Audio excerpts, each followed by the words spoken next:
اسی طرح ہمارا ایک اور کنسپٹ ہے کہ جب ہم کوئی مجاہدہ کرتے ہیں، ریاضت میں جاتے ہیں، تو رب تعالیٰ اسے جب قبول فرماتا ہے اور ہماری اس مشقت کے جواب میں ہمیں انعام عطا فرماتا ہے، تو در حقیقت ہماری روح کی لطافت بڑھ رہی ہوتی ہے کہ جس طرح سے ہمارا یہ جس میں مجازی ہے ہمارے کا، کسی طرح اوپر ایک ہمارا علمی جسم بھی ہے جس میں لطیف جیسے کہا جاتا.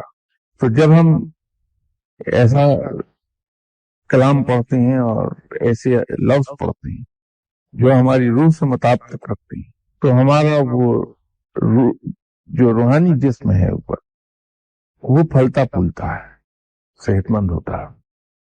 جس میں مجازی اگر پھلتا پھولتا ہے، صحت مند ہوتا ہے، تو اس کا وزن بڑھتا ہے، ہماری جسامت بڑھتی ہے. لیکن جب وہ جس میں لطیف پھلتا پھولتا ہے اور صحت مند ہوتا ہے تو اس کی لطافت بڑھتی ہے.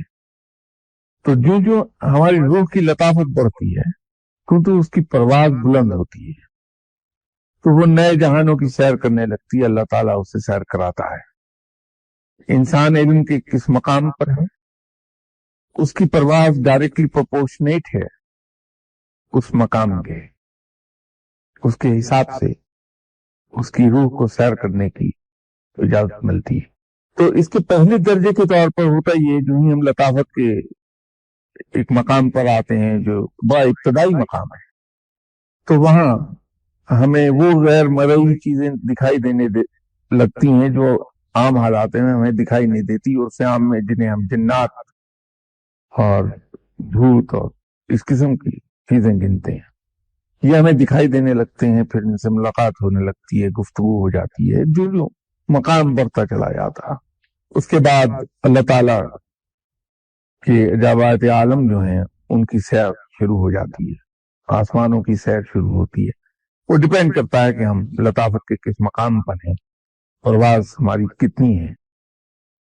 لیکن ہوتا یہ ہے کہ وہ جس طرح جو بات میں عرض کر رہا تھا کہ ہمارے کنسیپٹس کلیئر نہیں ہوتے، تو جو ہی ذرا سا ہلجل ہوتی ہے اور ہماری روح کو ذرا سی بھی پرواز ملتی ہے، تو ہم اس دھوکے میں آ جاتے ہیں کہ ہم علم کے بڑے مقام پر چلے گئے، ولایت کے مقام پہ فائز ہو گئے.